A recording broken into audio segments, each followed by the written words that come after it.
Good afternoon to all our viewers on Facebook, online, on Tobago Updates,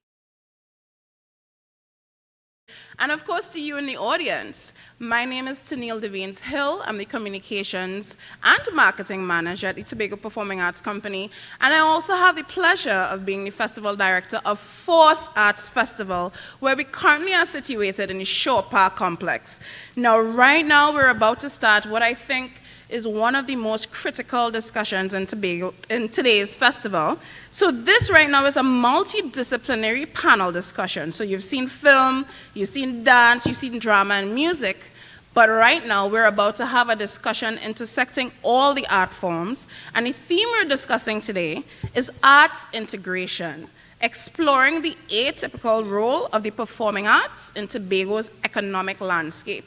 So just to be frank and break it down today, we're talking about solutions, pragmatic ways forward that we as arts organizations, entrepreneurs, or even just performers and patrons of the arts could listen to, take heed of, so that we can work together to really find a way to make the performing arts viable, especially economically in today's trying times, right? So without further ado, I'm going to introduce my panel members. You'll get to hear from them, you get to hear their perspectives, and we're going to have a conversation to see how we could work together with our different areas of expertise to really elevate the performing arts sector in Tobago. Without further ado, I'm going to give each of them a time to introduce themselves on their topic, but let me introduce first of all, on my left, Mr. Marlon DeBeek, CEO of the Naparima Bowl in Trinidad. Yes, you can. Yeah. And next to him is the power horse and one of the creative minds behind, I say power horse? Powerhouse, darling. Behind FOURCE Arts Festival. So Ray Sean Peck, the artistic director of the Tobago Performing Arts Company. Next to her, we have another special guest from Trinidad, Melissa Jimenez, I was told. So she is the general manager of Music TT and an arts consultant herself, who also led a music and business masterclass earlier today. Let's welcome Melissa. And next to Melissa, we have a man we had to borrow from his preparations for tonight's big concert. By the way, Syncopulsion at 7 p.m. Right now, he antsy to get back to dress rehearsals. Shaquille Jones, Dance and Movement Coordinator at Tobago Performing Arts Company. And finally, the man of the hour. Right now, you're under pressure, but he's here for us all. It's Jared Primer, Interim CEO and Film Director at TPAC. So, ladies and gentlemen, this is your powerhouse panel. And now we're going to get straight into the discussions, starting on my left with Marlon, who would tell us a little bit about his perspective on the theme, which is arts integration, exploring the atypical ways that we can integrate the performing arts in Tobago's economic landscape. So over to you, Marlon. Thank you very much, Tennille, and thank you to FOURCE Festival and TPAC, the audience here, and of course the audience online. This is really exciting, and I'm very happy to be here. It's an honor that I was called. You know, they messaged me and they said, we would like you to be on this panel. I was like, yes, right? Because my passion is really how we integrate. I talk a lot about collaboration and integration, locally, regionally, and internationally. I think all the resources are right here in the country, and it's right here in the region. And if we collaborate more and we share our skills and assets, you would find that we would be doing a lot more great work, and people will make money, trust me. But it's not always about making money. It's always about that social good and how you transform communities. What I want to talk about is how creative spaces, performing arts spaces are really like the brain, they're like the womb for creating and growing talent. Looking at the economic and viable aspects of it in this space, but how just collaboration seamlessly and naturally happens in creative spaces. Spaces are very important because they build a sense of community and they nurture ideas. Sometimes we have all these ideas in our pockets, but we fail to realize when we come together and say, but you know, I was thinking about that. And this space can become a very safe space that you don't feel threatened by the sharing and exchanging of ideas. Because we have a thing in our country that is my thing, I need to hold on to my thing. But if you express and share that more, you would find if you put those ideas together, there's a lot more that can be generated.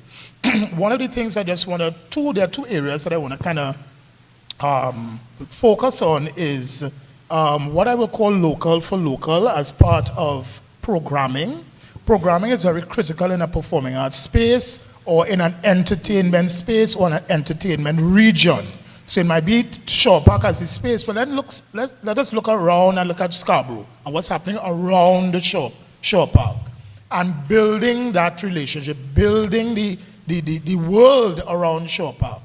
And why I say local for local, we talk a lot about international stuff, but if your own people don't know what you do and partake of what you do, it's not going to go very far. So local people need to be going to local entertainment, right? We run to Movie Town to see the foreign films, and that's great. That's important. We all love, it's great stuff. But we must also run to the cinema to see local film, right? We must know our local actors by name. We must know local designers by name. We all must own a piece of visual art in our house, even if it's a print of a limited collection, right? That is very important.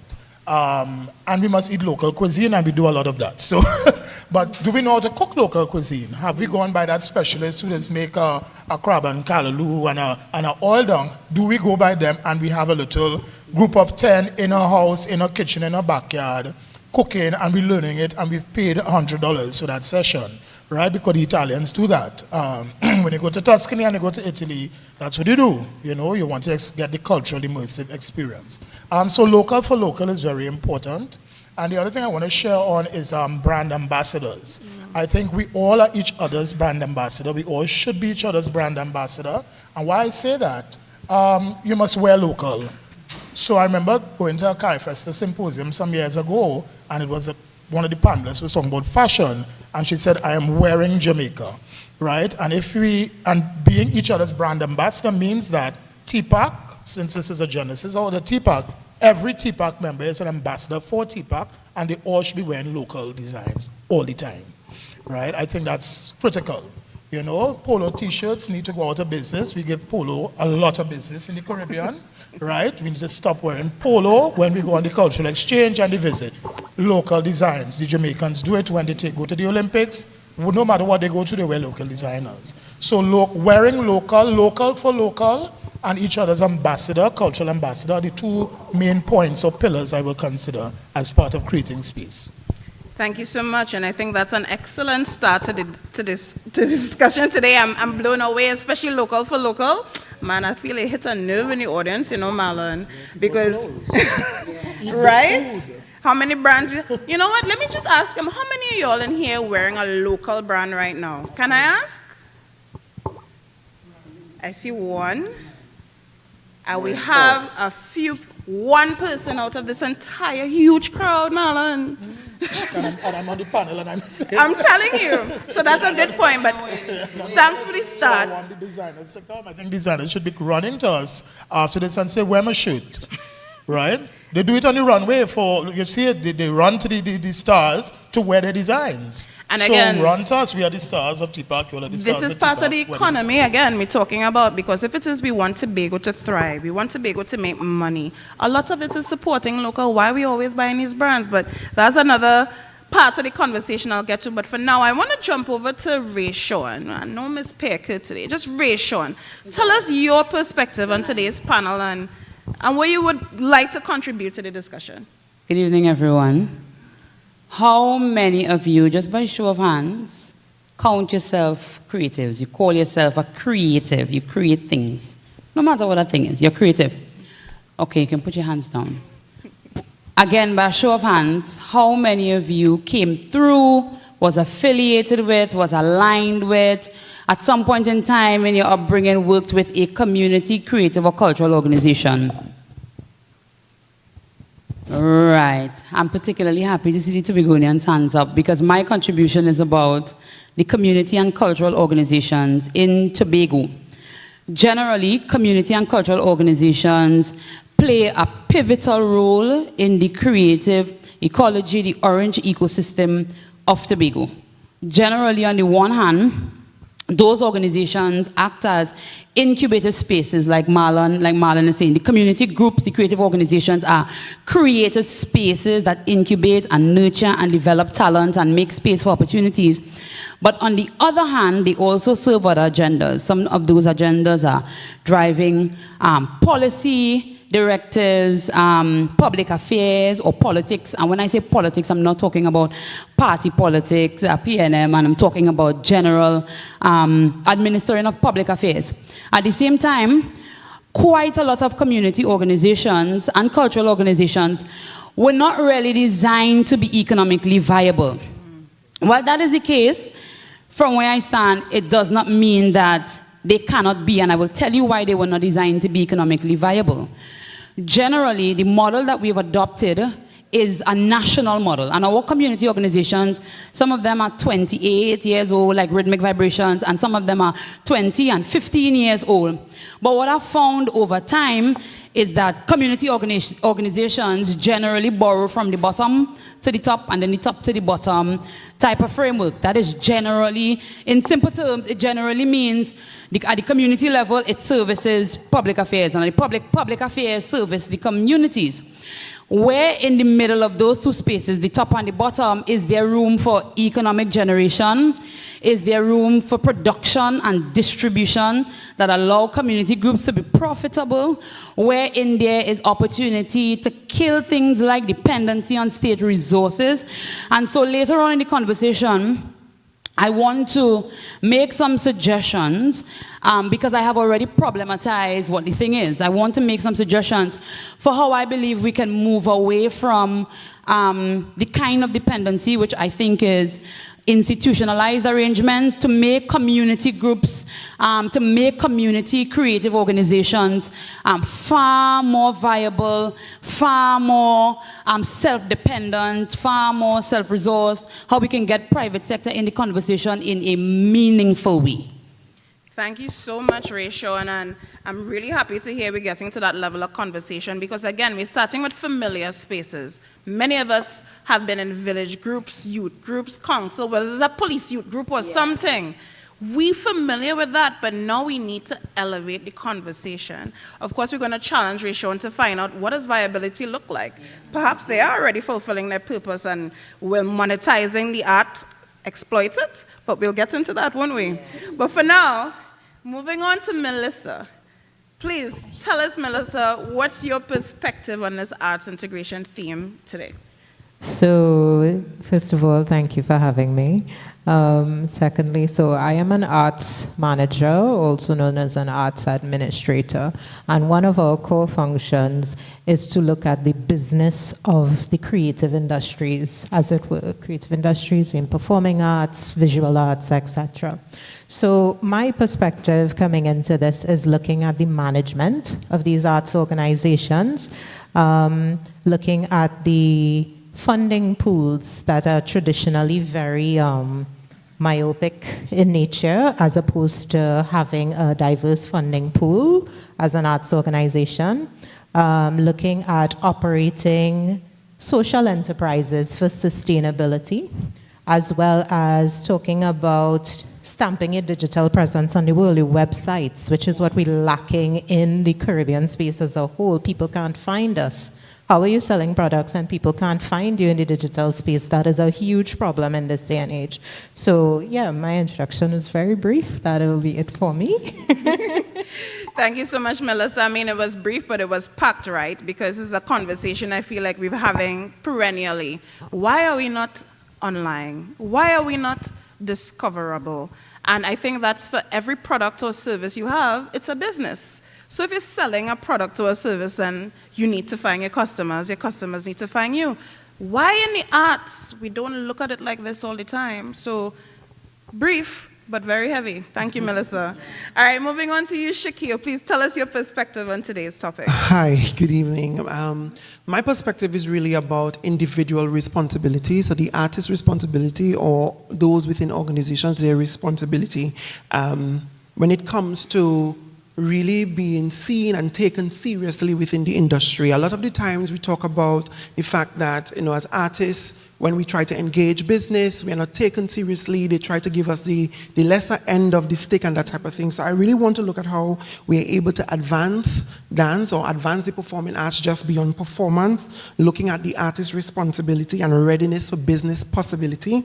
I want to touch on areas such as supporting the tourism and festival industries, using dance and the performing arts, as well as designing your own public image, and investing in your client and professional outlook. Thank you, Shaquille. A much needed perspective. I mean, again, from Marlon speaking about the community hubs and the physical spaces to Ratio and talking about the groups. And now we're also talking about individual responsibility, whether it's business from Melissa or just taking on your craft as serious. But also you touch on something important that we need to talk about. And I remember in a 106 FM interview, the interviewer was saying, but the problem is not just the artists too. Perhaps businesses don't also see us seriously. And what can we do to change that? So again, a part of this conversation, yes, we're talking to the artists, the performers, but also outside businesses, organizations to show you that arts are worth investing in. It is a business sector just as much as tourism, oil, manufacturing. Creativity is a product. All right, so thank you so much for that, Shaquille.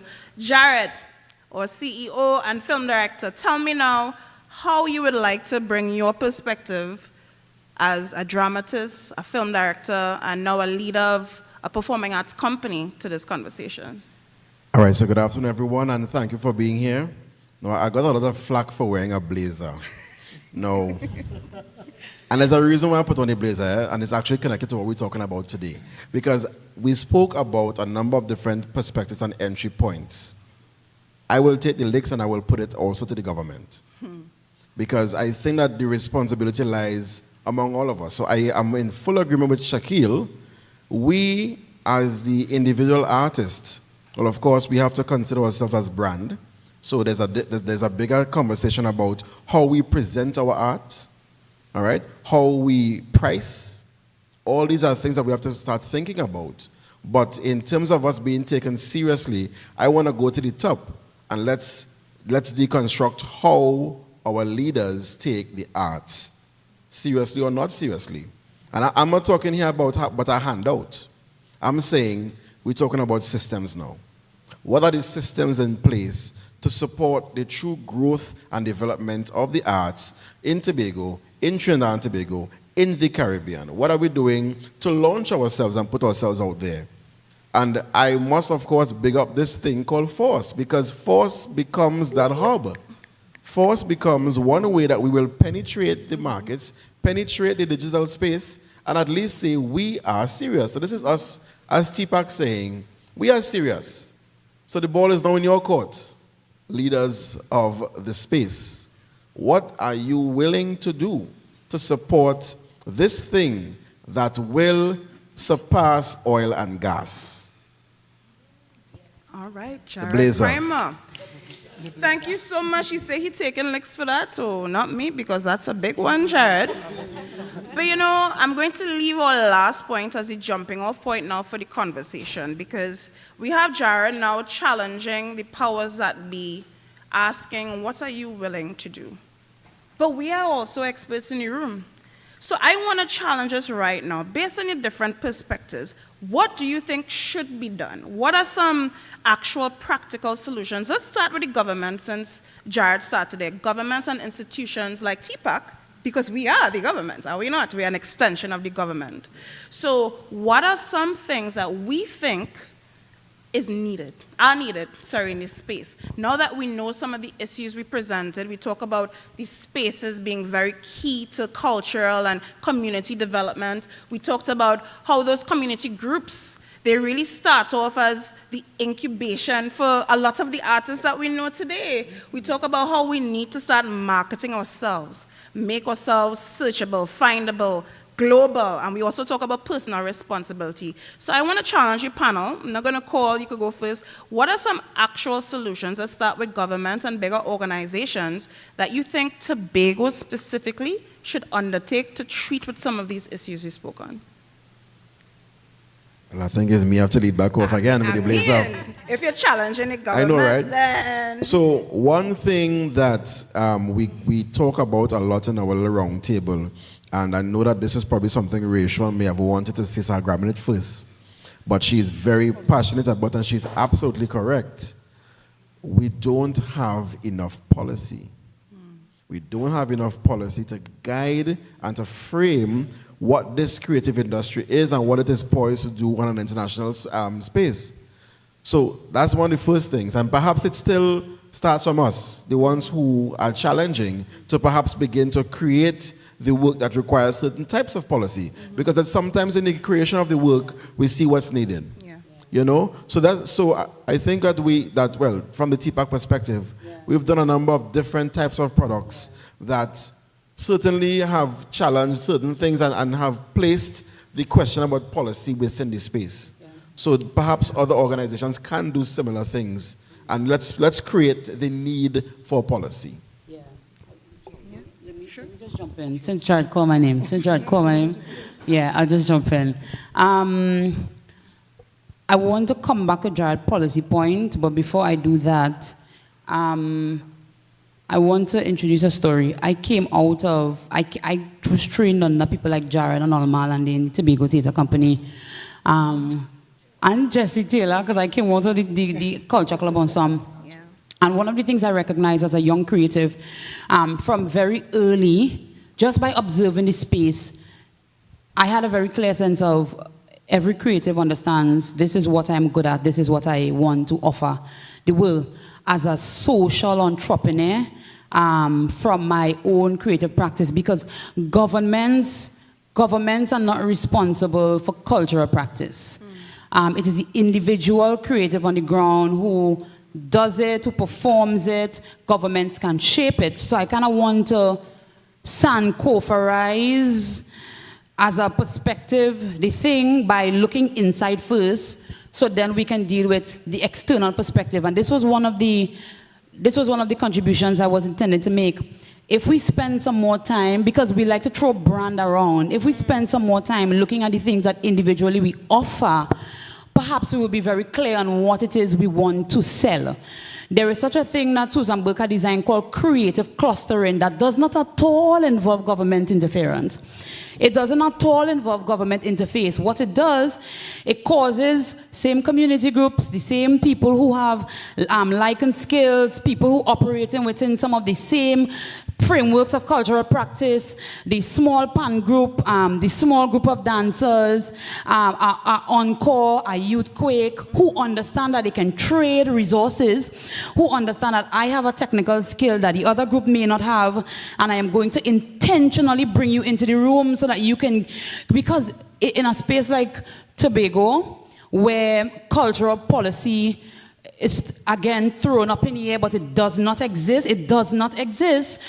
I foresee that we may be waiting another 20 years to look at, from a real tangible way, a cultural policy that is very concerned with the bottom. And the real approach has to be, let us look inside. Let us sit with it long enough to make sense of it, and then talk to the government. Because at that point in time, we would have already been en route to figuring out what it is we want to say about our art in this space. 100%. I saw Marlon, you had something to add to that. Sure. Just to jump on that point, I think the issue is not so much about not enough policy. I think it's ill-designed policy, and policy that is designed without or not enough of the right people in the room when it's done. That's one part. I think where government could be a bit more effective, a lot more effective, is how they lean away from the policy, look at more guideline and framework type things, so you could, and leave it to kind of work it out, but with enough parameters, and then focus on the real elements of production that affect all creators, particularly if you're a performing arts practitioner, music, dance, theater, and so on. One of your biggest budget or line items is marketing.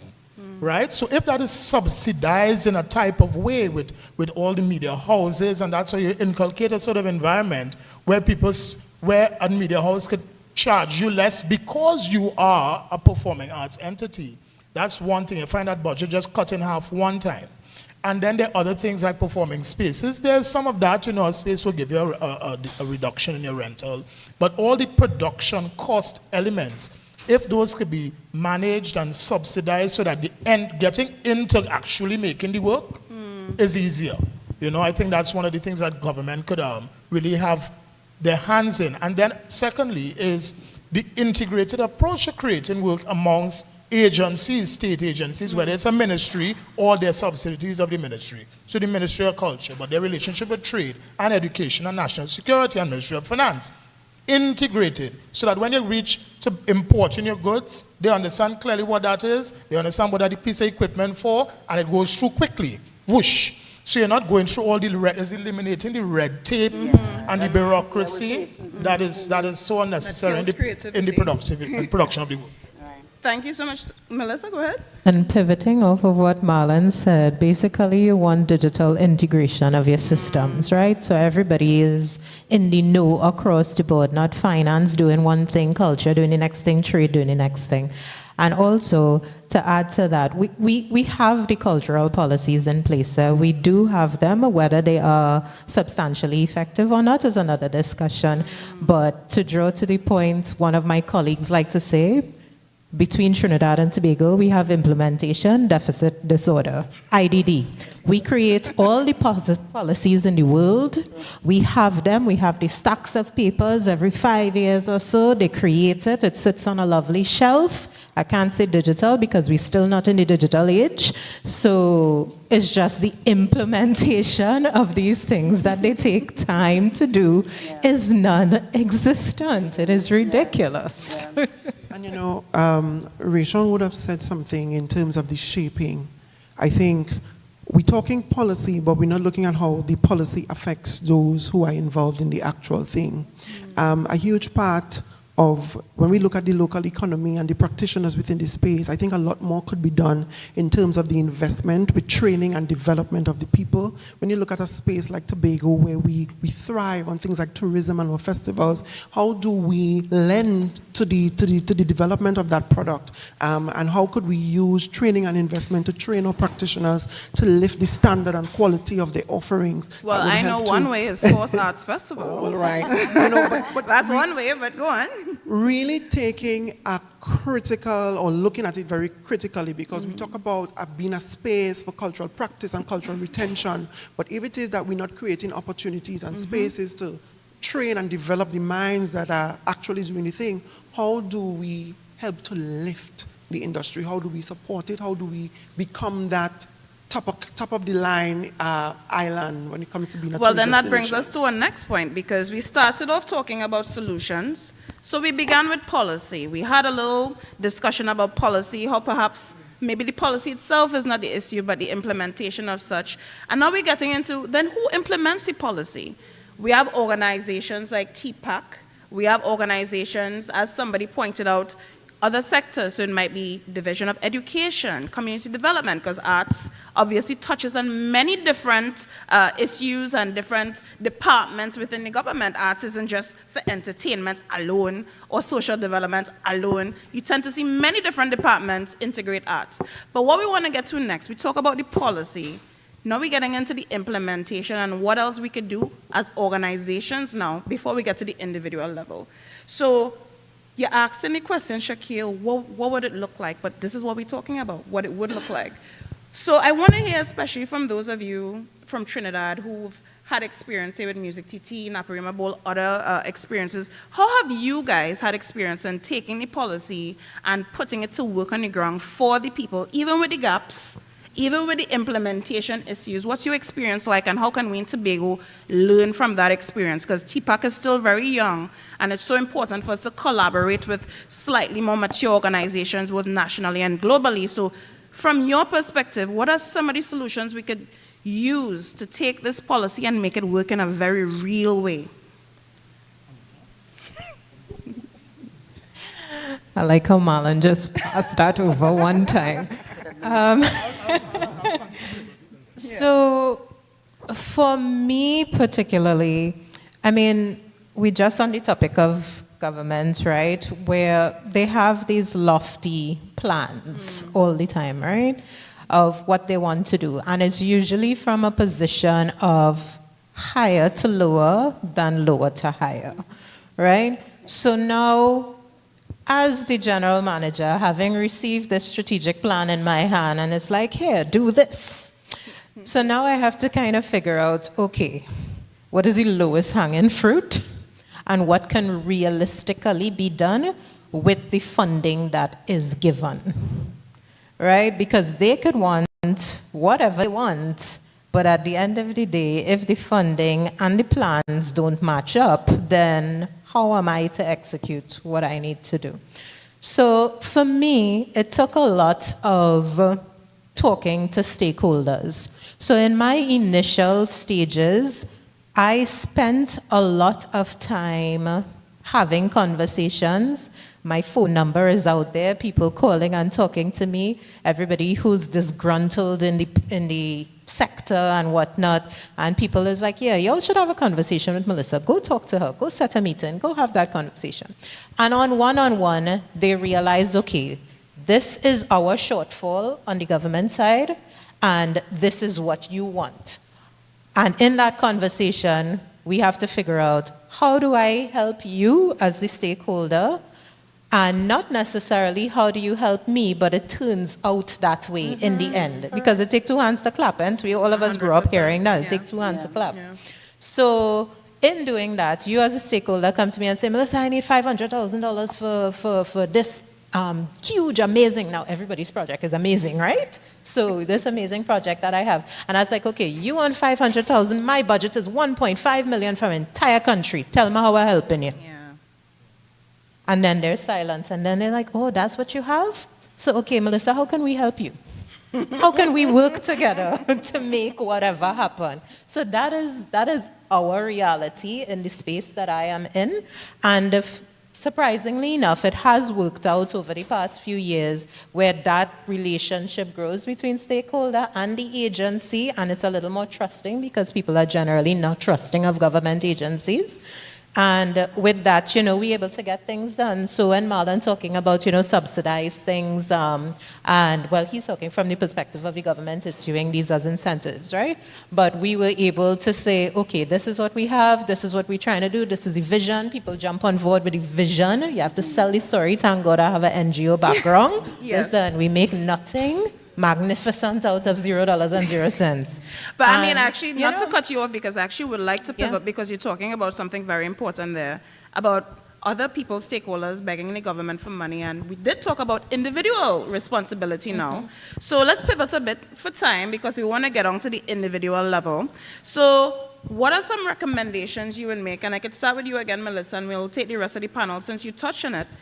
What is the personal responsibility you think that these artists, entrepreneurs, and performers should take? Because we talk about government responsibility and their responsibility. So if you could give an overview of some of these shortcomings you've seen and some general guidance on how we could actually be economically viable with personal responsibility. So I think my one tip on that, to be very short, and I know my colleagues could fit in a bunch of other bullet points to that, is how we started off today, mind your business. Because creatives just see themselves as being creative, right? They don't see themselves as a brand, and they don't see themselves as a business, and they don't treat it that way. And because we come in kind of laissez-faire ever so often, whatever, and we're not speaking the language of the business people and not able to communicate on that level, they brush us aside, and it's like, you're just a nice to have, you're entertainment, nothing more. So I think trying to really condition and change that mindset and being able to not have people take advantage of you, essentially, and stand your ground and be affirmative in the way that you talk and your actions, that helps quite a lot in people taking the sector seriously, because then they know it's not a bunch of people, oh, we like colors and we like to do this and we like to do these lofty ideas stuff. They take us seriously. I think another approach too is also in reconciling value from the individual perspective.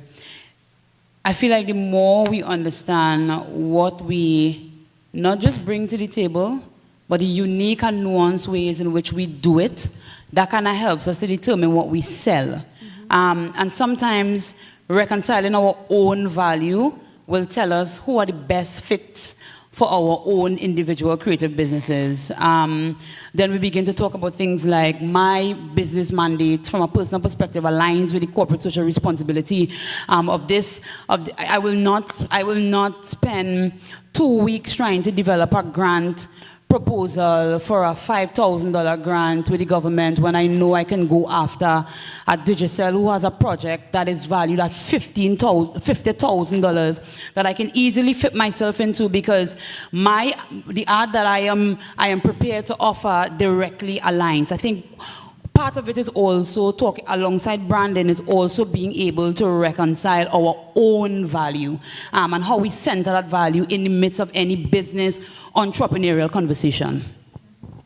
I just want to add to that, but what I'm hearing as well, the conversation is still pulling back to that grant funding, pulling back to looking at the government. And if you're talking about individual responsibility, one of the biggest things now for artists is that you really have to become multifaceted, right? So you have to look at yourself and be like, okay, I could write music and I write great songs, but I have to start writing some jingles, right? And I need to start learning how to score my music so I could write for the film. And really, really diversify yourself so that you have more to offer. This is about on the value trend that you're talking about, that you have more to offer. So you have this one thing, but you have to break that up so much now and offer more and bring more to the table that you can monetize. I go back to my opening point about we are each other's ambassador. If I am an artist and I'm not hiring in my nexus, in my pool, in my community, something is wrong. So you have to find that community, you have to create that tribe. It's not only the tribe of your supporters and groupies, half of them who have not purchased the ticket for your show, right? You have to get a tribe of people who will buy your work. People tell me all the time, oh, I have 2 tickets to this. I say, I have no problem buying 2 tickets for a show, you know. I make that, even some, if it's a stretch to do it, I will do it because I must understand as a manager of a facility that what is the investment that my clients are putting in? So I must be able to buy a ticket for your show. I must be able to go through the experience of going by the box office, saying, hi, I would like 2 tickets for the show, and seeing how you do that, right? And understanding that. So I must be able to contribute to the same system, the same ecosystem that I'm a part of as a manager for a facility. So bring it down to the individual level of an artist. You have to build that community where your counterparts are able to support each other. You have to wear local. You have to eat the local cuisine. You have to get a visual artist to design the album the cover for your album or the cover of your program. And that piece of work now has to move into a framed piece that you sell on the night. And then that poster that you do must turn into a bag that you use and people could buy in the merchandise shop. You have to see the ecology of the system. You have to see it's a holistic thing in smaller pockets of 10, of 5 even, that grows into 10, into 50, into 500. That's how it goes from the belly up. But you have to create those tribes for yourself. Just in closing on my point, as a space, what the bowl has been able to do is inculcate that kind of thing. One of our main clients is Vonnet Bigford, right? And she started her show. Her first show was at the bowl. She's a South girl, a Bray, and she pulls from that community. Most of the musicians are from down there. She wears Zadan Eastman and another designer from Down Point all the time. Right? And she's not only, when she's online promoting her show, you'll be able to show a little thing after. Yeah. When she's promoting her show, but she's also promoting the designs that she's going to wear. She's going to promote the artisans that's going to come. She's promoting the musicians in her band. And what she's also doing is promoting community. She's promoting San Fernando. She's promoting South Trinidad. Because right? and all her audience, 95% of her audience is not from South. There you go. Right? So she's a businesswoman. Exactly. Correct, and so that's sort of very, very almost selfish. You have to build that world around you. I don't want you in this. I want you in this. You must be able to take those hard decisions and say, I don't need you in this community that I build because you could support something else. You have value. But in my community, you do have value. I need this amount of people, this group of people around for this to grow together. And somebody's going to leave. It's okay if people leave it. Because you want them to go out there and grow it too in their own circles. I think too is a lot about culturing as well, because sometimes at the individual level, you say all of these things and we have to do this and we have to do that. But you have some of the artists that can't see just beyond what they do which is just to perform, you know. So how do we enter into spaces or get access to spaces where we are able to build those communities and get those relationships so that when we're ready to take things to the next level, we are able to leverage those relationships to take us to the next level. I think for quite a lot of times, some of my colleagues, you talk to them, they don't have something as simple as a website. And I mean, those things might be a little expensive to maintain, but they have the free versions of it, you know, that you could use as even a start out. page. You understand? A Facebook page, even with the content that they put on social media, how do you tailor it and design it so that when you interface with people who could provide you business, they can take you seriously? A lot of what we see in this space with our local artists is that lack of culturing and that sometimes the lack of vision. So it is for us who know or who have had the opportunity to do those things and be a part of these communities to also hold their hands and show them the way, because it's the only way we could build and expand. And as you say, we ought to be each other's keeper in this thing, you know. So that type, all of it, yeah. Yeah, that's what makes us sustainable industry. Well, mentorship. Passing it on, go on, Jared. I'm really happy that I let everybody speak before me. No, because everything you all are saying, I fully believe, and it's actually the direction that TPAC wants to go in terms of creating these programs to truly mentor, to truly support, and then bringing it back to the individual space. I am very concerned about scope. Sometimes we enter into self-development and we create these big things that we ourselves can't manage or we're not ready to manage. And it really comes back to as well to constant self-checking. Where am I at? Okay, what's the next step? TV said do all this, but am I ready to go that big, am I ready to make that big step yet? I'm not ready. I'm going to move small, community, build with my people, and push.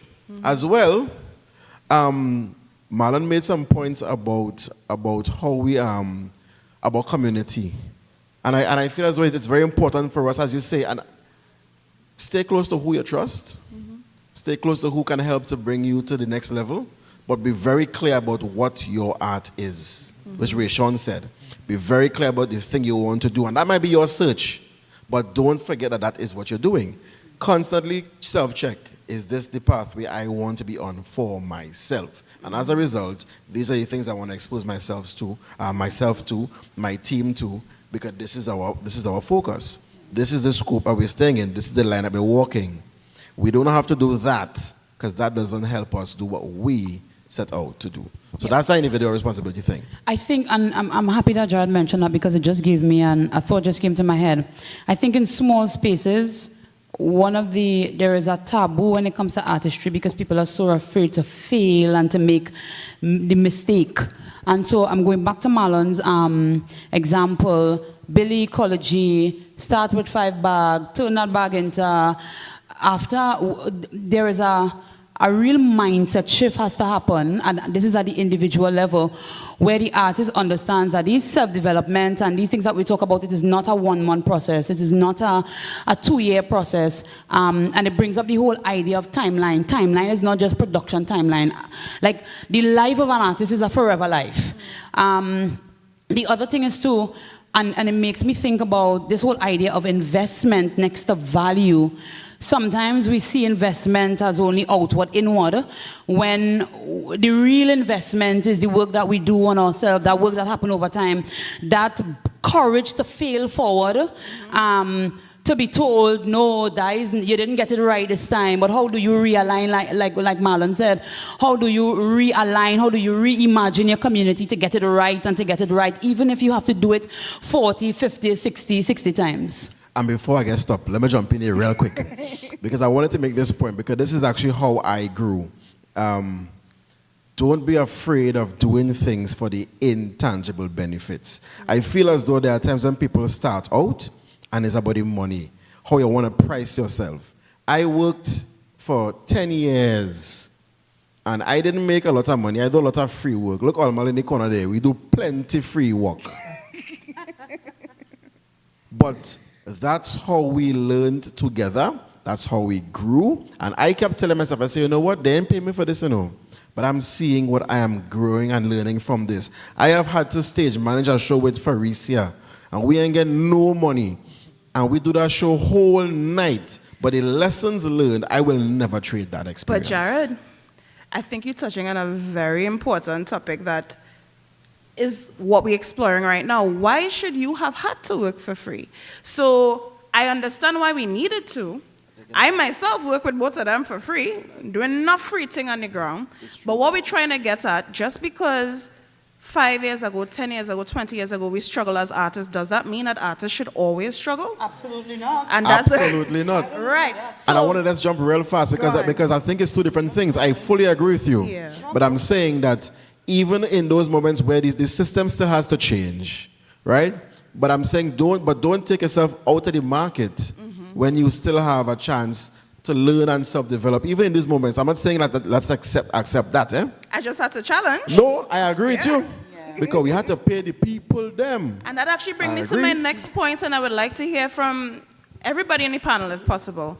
You talked about ratio and how you need to build and curate that community that you want. Even Marlon touched on, as an artist, if you're a musician and outside of festivals and concerts, you write a little jingle. I've seen actual visual artists do graphic work for flyers and illustrations. So what do we envisage for the future of communities in Tobago when it comes to culture and the performing arts from the community perspective? What do we need from them with regards to paying people, appreciating the arts, and summarizing what we need to do? So that is a win-win. Melissa said it's two hands to clap, right? So we want them to pay us. We want them to see the viability. But we also want them to understand the arts could be very, very lucrative when it comes to business. How many of y'all watching TV? Where y'all think those actors come from in those real entertaining artists? Actors who come up to the stage, most likely through some kind of acting classes, the same jingles you're hearing, the same music that you're listening to is artists. So it's just, I feel a problem we need to address, and I want to hear y'all tell me what the future of arts would look like, your ideal place, and give me one step you think we need to take to get there. Whoop. Yeah. That's not an ideal place at all. Ignore. That was just for dramatic appeal to get y'all to pay attention. Everybody paying attention now, because right now this is the wrap-up scene where we're talking about ideal place that we want to be, because we had to talk about it before we get there. We're not going to get there overnight. As a panelist said, we're not going to get there in a month, maybe not even in a decade. I mean, it's the truth. It's the truth. We may not. But what is the ideal place you see Tobago's art being when we're not compromising on the social and cultural value of it, but is a win-win? I see you thinking about it seriously. From the community organization perspective, I think we have to have the honest conversations about lowering the dependency meter.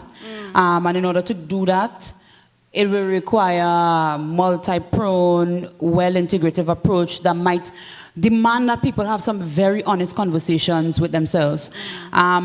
People just kind of throw up, know your lane, but lanes are a beautiful place. Lanes are beautiful because it gives you an opportunity to really tunnel vision. The things that, like we said, you're good at, I know I can do this. Yeah. Because sometimes, and I take Marlon's point about being able to expand and to broaden and to diversify and to rub upon other things, because that might help you know, okay, I'm also good at these things. But I also think even before you develop the cultural confidence to get to that place, you have to start with what you know, what you're good at, and strengthen that thing and perfect that thing, because that is the thing that you leverage.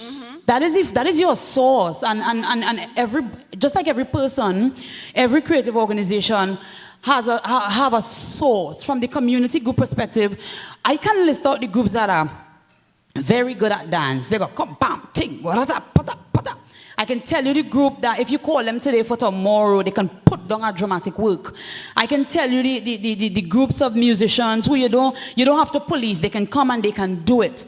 A big part of the conversation is also helping people to understand, this is my lane. I'm going to stay here long enough to understand these are the things that I'm very good at and I want to sell before I begin to branch out into 20 different directions. I also feel like the more we have people, and this is my hope for the creative space, the more we have organizations and entities and people who have honed in and really polish the things that they are good at, is the more we will have a really strong foundation of our creative ecology.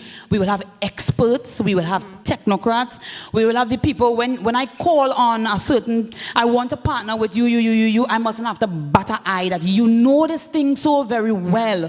There is no second guessing, there is no ambiguity. So love the lane you're in and love it long enough for it to serve you. Love it. Thank you so much, Rayshawn. I know. Powerful ending words there. Over to you, Marlon.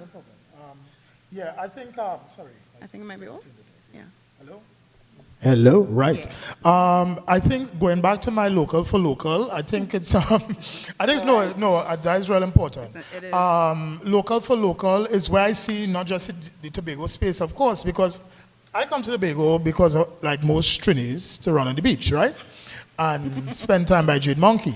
But I wanted That's what most Trinis really, Marlon. Please know that Jade Telling Monkey us a did lot not about your sponsor story, this panel. Sorry. But where I see Tobago's culture, and of course in a larger context, the culture of Trinidad and Tobago, is that there's more presence of it, and it's more integrated presence. Going back to my local for local, going back to my We Are Each Other's ambassador, that when you walk down this area, I took a nice walk this morning, and it was fun, it was good, but I was looking at where is TPAC and TPAC and Shore Park and Tobago's culture in the rest of this space, right? Beyond the I Love Tobago sign, where is the rest of it? Give me a name of one of your major commercial artists in Tobago. Just give me a name of any artist. A Tobago artist. Adana? That's a musician. Yeah. Well, that's a good example too, but a visual artist I was thinking of. Tom Lee Roberts. Tom Lee, right? Dictionary. Yeah. Where is their work? Where's the word? Some is in here. Who's here is looking at it? So what I mean, so the presence of it, more presence of the art, of all our art, Trinidad and Tobago's art, in the environments of that art. And it goes on to my point about creating space, developing those places. When you travel to countries like Cuba, like Brazil and other countries, you see the artist's work. One of my profound experiences I had years ago when I was singing still, and back in Australia, in Melbourne, the Victoria Performing Arts or Melbourne Performing Arts Centre, big place. There's a Citygate-esque type train station on one side, big art gallery, performing arts centre with multiple spaces, contemporary art, clubs, you name it. But you've got a strong sense that it was very much integrated. Right? So when you go down in that space, it's like, bam, oh my God, the culture is everywhere. So you cannot miss it. Big Picasso exhibition happening here, and you knew it was happening in the other spaces that you attended. Going back to that example of the banners, the massive 30 feet by how much size banners of the work that had a representation of the art, those banners were recycled or upcycled into tote bags. Beautiful. So that you're able to take away a piece of the art. Yes, it's a print, but it's the idea of the thing, it's the identification, it's the memory of the thing. So when you come to Tobago, anybody local for local, so you're talking about people from Charlottesville or wherever coming into Scarborough, what are they leaving with? Correct. Are they leaving with a representation of their own culture from their own country? If I come from Trinidad to Tobago, am I leaving with something? I have actually had some Tobagonian art and craft and stuff that I take with me, but it's touristy, but it's good, it's local tourists. It is local tourist experience. It's important. Products are part of the ecology. So that representation of our art and culture in the environment, I think that's what I want to see. That's my ideal space. That you could go into a place and you said, oh, I'm seeing Tobagonian art here, I'm hearing the music, I could experience film, I could get a hold, I'm seeing the fashion because people are wearing the designers. I could go into a detour and detour has a rack with local designers. That would be lovely. Right? That is the integration I'm thinking of. Thank you, Marlon. Lovely contribution. For me, what I would like to see is our artists here in Tobago taking their craft a little bit more seriously and really investing in the development of themselves and the craft. Because we talk about entering into spaces and demanding more and wanting more, but how to demand more when you aren't showing the value for that? I think a lot of the times we lose out on opportunities because we're not able to present ourselves in a certain way for people to not just take us seriously, but to even appreciate what it is that we bring to the table. Yeah. So again, looking at your personal brand, defining that. Somebody spoke to knowing your value. Somebody talked about being honest to your talent and what it is that you're bringing to the table. Taking those things seriously, because a huge part of the disconnect between business community and artists is the fact that they don't see us as anything more than entertainers, as Ms. Jimenez rightfully said. But if we want them to see us as more, we have to first want more for ourselves. We have to so be more. we have the Yeah. social media Yeah. platforms. How the outside world sees us and view us? Are we really artists? Or is we somebody that just like to pose and pose for pictures and likes? These things are serious things, and they are serious conversations that need to be had.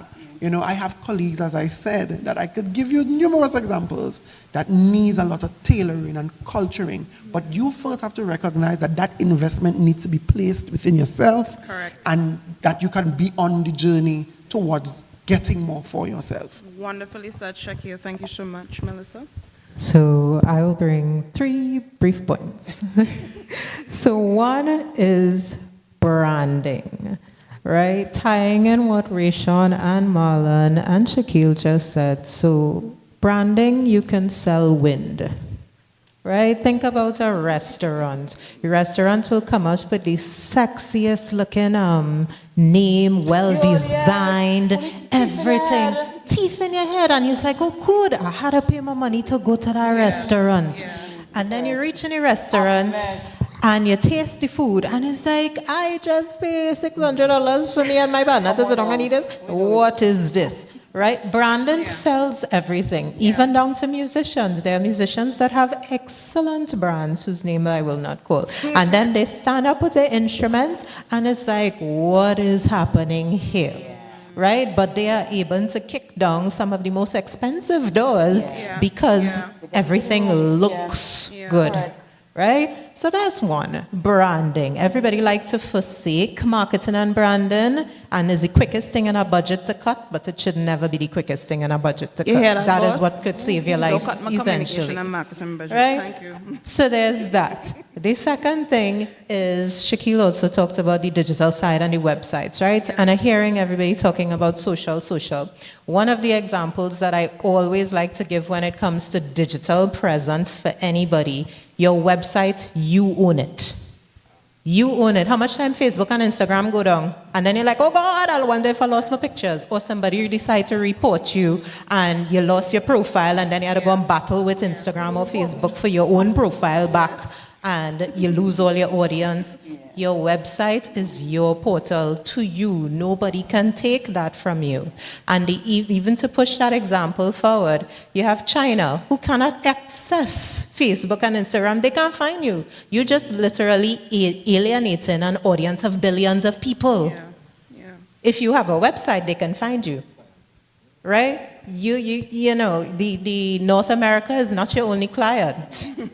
So that's my second point. The third point is that we need to start making the arts look sexy and appealing to the younger ones, right? Now, everybody on the money head, make it look and sound sexy and be for what it is. So in the steel pan, I work with some steel pan tuners, right? And they wanted, they realized their business reached a point where they needed some strategic guidance, repricing, all these different things. Man, when I open them finance books and I watch inside of it, I say, well, you're mad and all your tail. I was like, what is this? If you see the money these fellas making, if you see the money. But nobody will know that, right? Because it's a very humble craft, and people think that steel pan is dying, and all of these lovely other narratives that are going out there. If all you see the money these people making, if all you see. And I am like, but all you're undercharging all yourself. Have a local price and have a foreign price. And most of their clients are foreigners. And the foreigners paying whatever they ask. Why? Because when they market, let's go back to marketing. When they go back to marketing, it's because Trinidad and Tobago is the Mecca and has the authentic steel pans. So you could have how many other institutions out there around the world selling a pan. They want a pan from Trinidad and Tobago. So that alone is driving demand, right? Demand, price goes up, economics. So you could charge $10,000 for a single pan. I'm being ridiculous, but you could pay $10,000 for a tenner pan, and they will pay it because they want it. So when you go into the schools now, again, they say pan dying. You go into the schools now and you have all these tuner programs and stuff going on a community level. You need to start talking about the money that they could make from it, because this is what the youth's knowing now. Everybody looking for the quickest set of cash that they could make, right? Yeah. And it is a legitimate business. Go into it, make it sexy to them. Let them say, hey, you could make X, Y, and Z profits on one pan. This is what you could do. That is what you could do. Composing, arranging, etc. Make it sound appealing. Play pan in here? I just have a quick question. How many of you all have played an instrument, learned an instrument, and you also get taught about how to find a job and make money from that instrument? You all get taught about making money from the instrument too? So it needs to be part of the conversation. It's not just for the love of the culture, but we have to eat as artists. We have to live. Thank you so much for that, Melissa. Jared? Right, so I'm just making note of the things that was said, like sexy, and the space to make things happen, the space for the art. And then I look back at the banner here, and I'm just realizing how sexy FOURCE is, and how FOURCE really is that hub, that vehicle that brings the arts together. Because we had conversations, for example, Tenille and I with IDB, and we definitely are thinking about bringing fashion into this thing. So this thing is going to be the vehicle that brings us up, right? So I'm just saying that FOURCE is one of the things that can help, right? So second thing now, quality control / accountability. Because what we have locally, because everybody know everybody, everybody's a friend. I could call somebody quick to give me a little bailout to do something for a project. But then, is that your friend you're talking to? And then worse yet, if it's your friend, why is the quality less? Quality control and accountability. I'm not going to do this to my friend, and I am concerned about my brand and the work that I put out there. Quality control is extremely important, right? And then the last thing, I like lanes, you know. I like lanes because I'm a filmmaker. I'm a filmmaker who understands film production, right? We just did a shoot there for Turn of the Tide, and we couldn't find a DIT, couldn't find a song operator, because the person said, well, nah, it is shooting, I don't really do that. Nah, boy, I don't want to edit for you. I don't want to label all your files so that in post it's easier for you, because I just shoot now. You know what I'm saying? I like lanes and I like the film production model, because it shows me that there are many different jobs that you can find, many different things you can do to support the bigger thing. Yeah. You are the one thing, and if you are missing, the whole system falls apart. Because we did not get that DIT. So who you think was up late at night labeling the files? The CEO. I was doing it. Yeah. So I'm just saying that don't think that there are no small jobs. And your input is going to help the bigger output. Keep that in mind. Thank you, Jared. And that, I believe, was the last contribution from the panel for that question, and also brings us to the official end of this panel, well, at least the presentation side of things. I will open the floor for 2 questions. We don't have much time because we have a packed program. I see 2 hands up already. So I'm just going to take the 2. You got to take 3. Right? I got to take 3? Yeah. I only saw Asha and I think we have a theatrical production at 4. So after this, I invite you all to come across to the drama room with us. So I'll take the first, music masterclass is starting now. So I'll take the first question, the second, and the third. So please, Asha.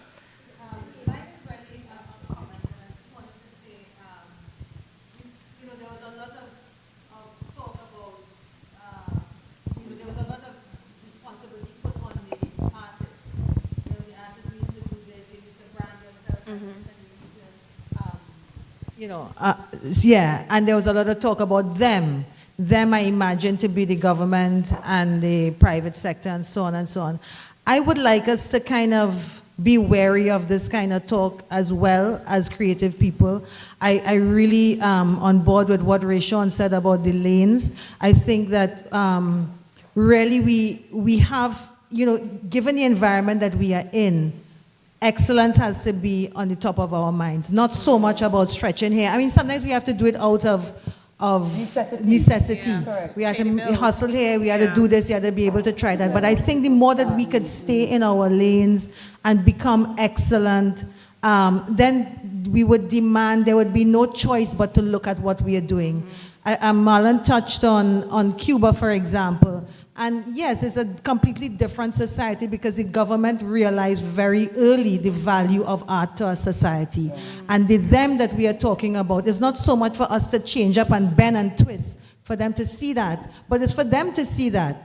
And I mean, I don't know the answer to the question as to how they will see that, but I do know that if we strive for a certain level of quality and excellence in our work, then we do have the product to present to the world, and undeniably, they will have no choice but to look at it. And then we could take the business and the branding and all of the above from there. 100%. Thank you so much. And I mean, that is a valid point, especially because that's what we were trying to do. We are doing at TPAC. For instance, a film director, many people, you start doing a video and then you give up. It's a hobby, you give up. But our film director has gone through and done film studies, or artistic director has gone through and done studies in film and stuck to film. So it's so important for us. That's why we can lead and sit here today, because we stayed on our lane. Are we committed to excellence in that craft, even when people told us, but I'm not going to make money? Yeah. I studied theater at undergrad level, and I was told, but I'm not going to make money. So I pivoted to communications. I mean, it worked out, but committing to the arts, staying in a lane, as our wonderful audience members said, is so important, because that's how you build a business. How are you excellent? You become an expert in your field, in your craft. Thank you so much for that. Question over here. Going on expert in your field and being in your craft, one of the words that keep coming to my mind over and over from personal experience and experience of others is the word fear, especially in the Tobago space. In Trinidad, I told my mom I'm really excited about going to Trinidad, getting an opportunity to go to Trinidad, because there you have the opportunity to see plays. People are brave enough to put their work out. Do it. Yep. Right? In Tobago, other than Heritage Festival, basically, no one is brave enough to get up on a stage. And there's a lot of fear. Fear of putting your work out there, putting yourself out there. Yeah. And it also leads into other things, because as a teacher, I see the fear in the children and their parents in getting into the arts. Yeah. They are always discouraged. From other teachers, from the institution, from their parents, you always hear, don't go. There's this word of fear. And I always feel as if TPAC, needs to play a bigger role in schools. I feel like they need to come to you all, because to see you doing your craft, it's something that would encourage them to step out and really be themselves. I believe that schools need to be coming to Shore Park, dancing with you all, doing drama, hearing the music, seeing the film, because actually my students would have introduced film into their play for their final draft because of coming to see a TPAC play. I love that. Which school is that? Bishop's High School. Bishop's High High School. I just want They saw the play and they saw the film, and they did the same thing. And they needed to see someone be brave. Right? I also had that same experience. I'm now trying to get into the arts, because that was always the word, don't do it. Right? So I think that's where we need to start talking as Tobagonians, that being brave, coming out, showing ourselves, because it's the reason why we're not being found online. It's the reason why we're not creating content, because we have so much fear as Tobagonians. Yeah? So I think that's the first place we really need to come from. Yeah. Thank you so much for that contribution. So we're going to take the final question or comment, and then we wrap up this session. All right. Good evening, afternoon, everybody. I really liked your point, and I want to also just stretch to the point you were making. and I want to present this for the panel. Wilson Harris, one of our writers from Barbados, has an essay called The Education of Feelings, and he challenges all Caribbean artists to the work of humanizing our civilization as the fundamental challenge. Humanize our civilization. That would mean, as Pat Bishop would emphasize, once we start talking too much money and art, art is destroyed. So I think the comment you were making, sister, is really how to use TPAC to humanize our Tobago civilization, how to stretch TPAC into schools, and therefore how to stay in our lanes and pursue artistic excellence, where it becomes a resonance of artistic spirituality, and we could work the souls of men. Because we are in a dark place, right? Plenty gun, plenty killing, plenty shooting, and everybody want more money. So I think the way for the artist to be thinking in that kind of context is not quite to think about how much money I'm supposed to get, but where is my excellence artistically? How am I cracking somebody's soul to have something smooth fall into that? And therefore, however and wherever, I'm sure the money will come some way. I just want to put that out there for you. Thanks. Thank you so much. I absolutely loved your contributions, and I appreciate your attention. And be sure to check out the rest of the Tobago Performing Arts Company's FOURCE Arts Festival, and this has been a pleasure moderating this panel. Again, this is a multidisciplinary panel discussion on arts integration with Marlon DeBeek, Rachel Perker, Melissa Jimenez, Shaquille Jones, Jared Primer, and myself, Tennille Devines Hill, your moderator. Do enjoy the rest of the show, and we'll see you tonight at Synco Pulsion after the 4th Flambeau at 4 p.m.